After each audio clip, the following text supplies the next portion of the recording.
The question says 6 newly married couples are enjoying a birthday party. In how many ways can 4 persons be seated, 4 persons be selected, ये selected आएगा यहाँ पर, 4 persons be selected if they do not form a couple, मतलब एक couple नहीं बनना चाहिए। अब इस क्वेश्चन को करने के लिए हमारे पास ना दो तरीके हैं, आप आराम से सुनो मेरी बात। Let us talk about the method number 1।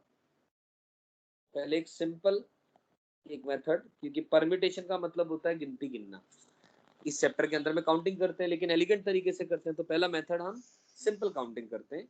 अब हमारे पास 6 मैरिड कपल्स हैं, तो कंफर्म में 12 लोग हैं, 6 मेन हैं और 6 विमेन हैं, मतलब हर बंदे की एक वाइफ, ठीक है ना। तो हमें 4 पर्सन सेलेक्ट करने हैं। हमें ये नहीं बताया गया कि चारों पर्सन में 2 मेन होने चाहिए, विमेन होनी चाहिए या क्या होना चाहिए, इसके बारे में कोई भी जिक्र नहीं किया गया है ना। तो कोई बात नहीं, इसका मतलब कोई भी पॉसिबिलिटी हो सकती है। तो मैं पहला केस बोलूं, या तो 4 मेन है या और वर्ड यूज करते हैं तो या आता है, 3 मेन है 1 विमेन है, या 2 मेन है 2 विमेन है, या 1 मेन है 3 विमेन है, या 4 विमेन है। ये केसेस हो सकते हैं 1 2 3 4 5। लेकिन ये तो सही है, ये समझ में आ रहा है, ये भी समझ में आ रहा है, लेकिन यहाँ पर ध्यान देने वाली बात ये, 3 मेन है तो एक विमेन जो आए वो इन तीनों में से किसी की भी वाइफ ना सेलेक्ट हो। ये 2 मेन आए, इन दोनों में से किसी की भी वाइफ ना सेलेक्ट हो, ये मेन आए तो इसके किसी की भी वाइफ ना सेलेक्ट हो। तो मतलब क्या है, सिंपल सी बात, भैया 6 मेन अवेलेबल है, 6C4 आ गया। अब 6 मेन में से 3 मेन सेलेक्ट कर लिए। अब जो 3 मेन सेलेक्ट हो गए उनकी 3 बीवियां सेलेक्ट नहीं होनी है, बची कोई 3 बीवियां, उनमें से 3 में से कोई एक सेलेक्ट कर ली, या फिर 6 में से 2 मेन सेलेक्ट कर लिए तो बच गए 4 बीवियां और, जिनमें से सिलेक्शन हम कर सकते हैं तो 4C2, या फिर 6 में से एक बंदा सेलेक्ट किया और कितने बच गए, 5 वाइफ्स बच गई, उनमें से 3 सेलेक्ट कर ली, या फिर 6C4, ये तो एज इट इज है, 6 में से 6 की 6, 4 की 4 वुमेन सेलेक्ट कर ली। इसको सिंप्लीफाई करेंगे तो दोस्तों आंसर आ जाएगा 240। बिल्कुल सही है, इसमें कोई गलती नहीं है। लेकिन इस मेथड में एक सबसे बड़ा फ्लॉ है, सबसे बड़ी कमी है। अगर यहाँ पर क्वेश्चन 6 मैरिड कपल्स के बजाय 60 न्यूली मैरिड कपल्स हो जाता और 4 पर्सन के बजाय 40 पर्सन हो जाता तो ये क्वेश्चन बहुत लंबा चला जाता।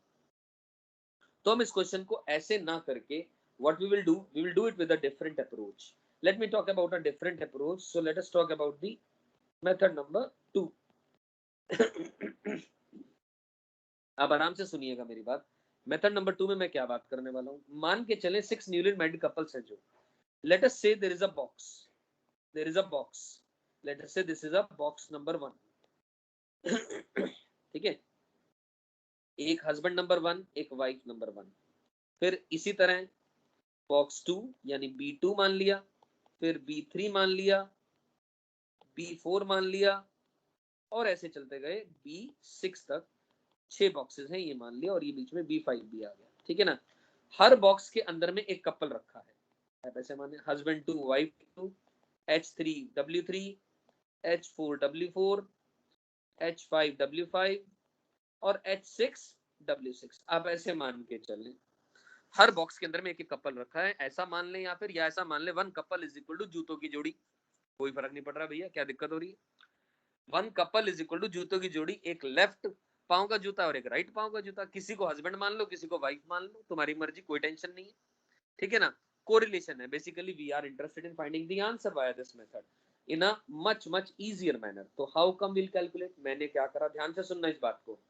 मैंने क्या करा, 6 में से 4 बॉक्सेस सेलेक्ट कर लिए, 4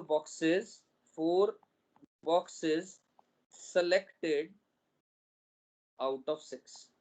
6 में से 4 बॉक्सेस सेलेक्ट हो गए, यहां तक बात समझ आई, ओके। अब क्या करा, मानो बॉक्स नंबर 1 2 3 4 सेलेक्ट हो गए, एग्जांपल के तौर पे let us assume one case, पहले 4 बॉक्सेस सेलेक्ट हो गए तो दोनों बचे हुए बॉक्सेस का कोई काम नहीं है। तो क्या करेंगे, जो पहला बॉक्स है उसमें क्या करा, 2 में से कोई भी एक उठा लिया, 2 में से 2 पर्सन है, एक हस्बैंड एक वाइफ है हर बॉक्स के अंदर में से 2 में से कोई एक उठा लिया, या यूं समझो जूतों की जोड़ी है, दोनों में से कोई भी एक पांव का जूता उठा लिया, फिर इस बॉक्स का काम खत्म, गिरा दिया, अगले बॉक्स पे गए, उसमें भी ये काम किया, अगले पे गए, उसमें भी ये काम किया, अगले पे गए, उसमें भी ये काम किया, यानी हर दो में से एक एक जूता उठाते चले गए। ये तो कंफर्म है, हर बॉक्स में से एक एक जूता आया, तो फाइनली 4 जूते सेलेक्ट हो गए या 4 पर्सन सेलेक्ट हो गए, और गारंटी है वो पेयरिंग किसी भी केस में नहीं बनी।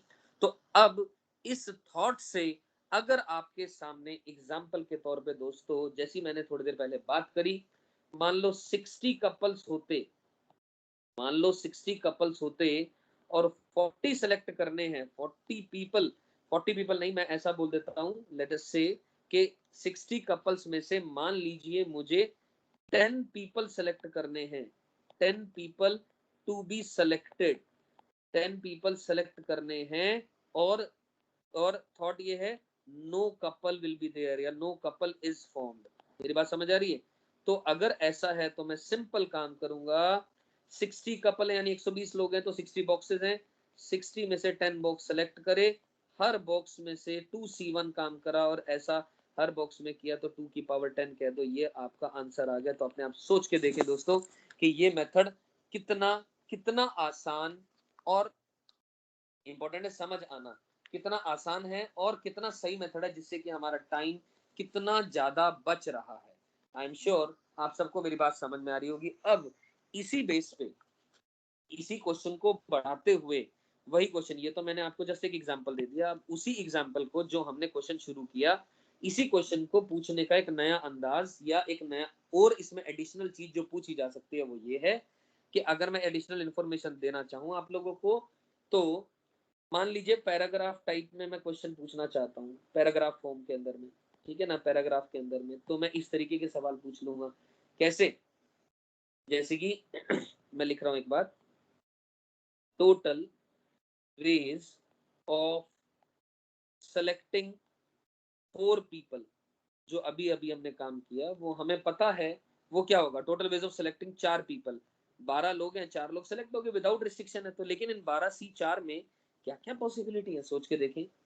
या तो क्या क्या पॉसिबिलिटी आएगी, या तो कोई कपल नहीं आएगा, या फिर एक कपल आएगा, या फिर 2 कपल आएंगे। ये तीन ही बातें हो सकती हैं। 3 कपल तो आने से रहे भैया, 3 कपल आएंगे तो 6 लोग आ जाएंगे, हमें तो 4 ही लोग सेलेक्ट करने की बात हो रही है। एक मिनट के लिए मैं मान लेता हूँ इसको, लेट अस से एज्यूम एक्स कर लेता हूँ, इसको लेट अस से मैं वाई मान लेता हूँ, इसको लेट अस से मैं जेड मान लेता हूँ। तो मेरा कहने का मतलब हुआ, मैं इस बात को समझाना चाहूँ अगर आप लोगों से, तो एक्स वाई जेड की वैल्यू आप लोगों से शेयर करना चाहूँ, तो यहाँ से 12C4 इज इक्वल टू, ये तो पता है 6C4 इंटू 2C1 पावर 4, ये तो x की वैल्यू आ चुकी है आपके पास, ऑलरेडी समझाई जा चुकी है आपको। या फिर एक कपल लेना है। अब अगर मुझे एक कपल चाहिए तो आप अपने आप सोच के देखो, क्या मैं ये काम लिख सकता हूँ? 6 में से पहला काम, एक बॉक्स सेलेक्ट करा जो कन्फर्म है कपल होना चाहिए, उस बॉक्स को तो कंप्लीटली ले लिया मैंने, उस बॉक्स को कंप्लीटली सिलेक्शन में डाल लिया, बच गए मेरे सामने 5 डब्बे यानी 5 बॉक्सेस।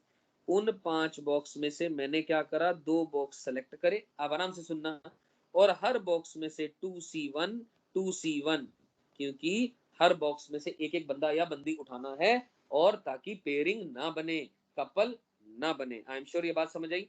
ये यानी किसकी आ गई वैल्यू, वाई की वैल्यू आ गई। या वाई की वैल्यू निकालने का एक और तरीका है, बेसिकली तो मुझे 3 बॉक्सेस सेलेक्ट करने हैं, क्योंकि एक बॉक्स कंप्लीट लेना है, बचे कुछ दोनों बॉक्स में से मैंने क्या करना है, एक एक बंदा या बंदी उठाना है।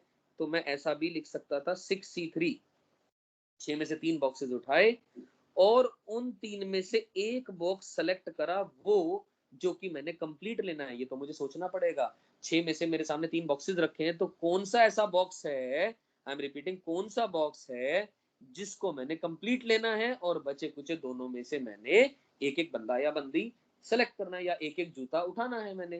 तो 3 में से एक तो बॉक्स कंप्लीट ले लिया, बचे कुछ जो 2 बॉक्स हैं, पहले बॉक्स में गया 2C1, अगले बॉक्स में गया 2C1। तो आपकी इच्छा भैया ये तरीका अपना ले या ये तरीका अपना ले, वाई निकालने के लिए एक ही बात है। अब बचती है बात खाली जेड की। अब 6 में से 6 कपल हैं भैया, 2 बॉक्सेस उठा लो पूरे के पूरे, 6 कपल हैं, 6 बॉक्सेस हैं, 2 बॉक्सेस उठा लो पूरे के पूरे। अब मेरा कहने का भावार्थ, why did I ask you, ये मैंने इन्फॉर्मेशन क्यों दी आपको, कॉम्प्रिहेंशन टाइप के अंदर में क्वेश्चंस पूछे जा सकते हैं, questions can be asked in the form, जैसे कि पहला क्वेश्चन आ गया भैया, exactly one couple, exactly one couple, exactly एक कपल चाहिए और 4 लोग सेलेक्ट करने हैं, या ठीक है ना, एग्जैक्टली एक कपल ही सेलेक्ट करना है आपको, एग्जैक्टली एक कपल सेलेक्ट करना है 4 लोगों में, तो आंसर आएगा वाई, आंसर आएगा वाई। और दूसरा क्वेश्चन, एग्जैक्टली 2 कपल, तो आंसर आएगा जेड।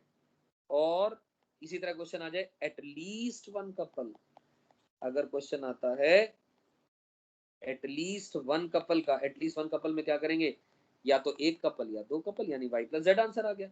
और मान लो एक और सवाल आ गया, एट मोस्ट वन कपल आ जाए, एट मोस्ट मतलब ज्यादा से ज्यादा एक कपल आ जाए, ज्यादा से ज्यादा तो मतलब नो कपल या वन कपल, तो इसका आंसर क्या आ जाएगा, एक्स प्लस वाई आ जाएगा। और आ जाए एक और, एट मोस्ट 2 कपल, ज्यादा से ज्यादा 2 कपल, या तो 0 कपल या 1 कपल या 2 कपल, तो आंसर आ जाएगा दोस्तों X plus Y plus Z. I am sure ये क्वेश्चन आपको तरीका समझ में आया होगा। इस क्वेश्चन के माध्यम से अब आप कोई भी वो सवाल जिसके अंदर में एक पेयर की बात हो रही हो और उस पेयर में कुछ पर्सन्स या कुछ थिंग्स की सिलेक्शन करनी हो कि फाइनली उनका एक पेयर ना बने, इररिस्पेक्टिव के कितने आपके पास शुरू में बॉक्सेस हैं और कितने आपसे उसमें से थिंग्स सेलेक्ट करनी है। बट ध्यान रहे ये तभी एप्लीकेबल है चीजें जब सारी चीजें अलग अलग हो, जैसे कि ठीक वही बात, जूते मतलब अलग अलग हैं, यहाँ पे कपल यानी पर्सन्स अलग अलग हैं, तभी ये एप्लीकेबल है। राइट दोस्तों, आई एम श्योर ये क्वेश्चन समझ के आप लोगों को मजा आया होगा।